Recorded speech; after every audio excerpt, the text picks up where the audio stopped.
You guys today on this Wednesday, day 3 of Holy Week, as we begin to prepare our hearts and minds to get ready for Sunday.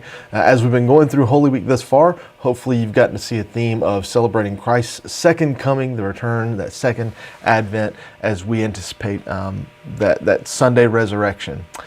Today on Wednesday, we're going to be pulling our reading from Matthew chapter 24, verses 1 through 36. And I've got a couple of different passages that I want to read for you guys out of that, since it's such a long passage. But what it is Jesus predicting for the disciples what his second coming is going to be like. He gives them an example of the temple and how not one stone is going to be left on top of another. There's a larger section there that we're not going to read together that talks about the signs of the end of the age, with the abomination of desolation that sits on the throne that's pictured in Daniel, and some of those end time signs that we're probably pretty familiar with, but I'll mention kind of how those play in just a moment. But I want to read the first passage in chapter 24, verse 1. It says, Jesus left the temple and was going away when his disciples came to point out to him the buildings of the temple.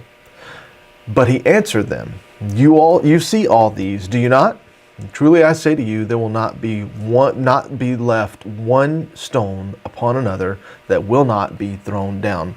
That's ultimately one of the things that the priests were so upset about whenever Jesus was brought before them, before Annas and Caiaphas, that he was going to destroy the temple and he was threatening violence. The second passage comes kind of near the end of the passage in verse 29. God's word says, Immediately after the tribulation of those days, the sun will be darkened, and the moon will not give its light, and the stars will fall from heaven, and the powers of heaven will be shaken. Then will appear in heaven the sign of the Son of Man, and then all the tribes of the earth will mourn, and they will see the Son of Man coming on the clouds of heaven with power and great glory, and he will send out his angels with a loud trumpet call, and they will gather his elect from the four winds, from one end of heaven to the other. Wow, what a picture of Jesus coming again. This isn't the baby in a manger who came to bring salvation like we talked about on Sunday, right?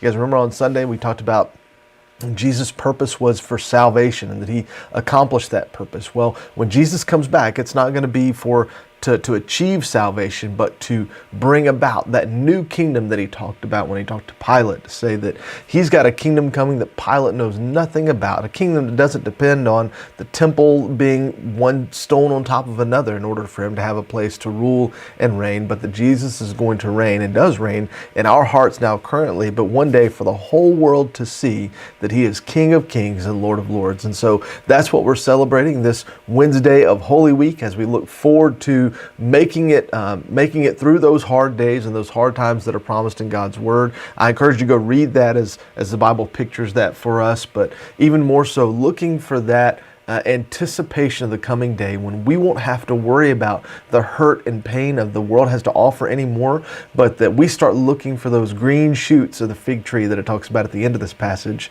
to know that the time is coming when all those hurts and all those pains and all that brokenness will be gone, and we have Jesus to look forward to for eternity in a relationship with God.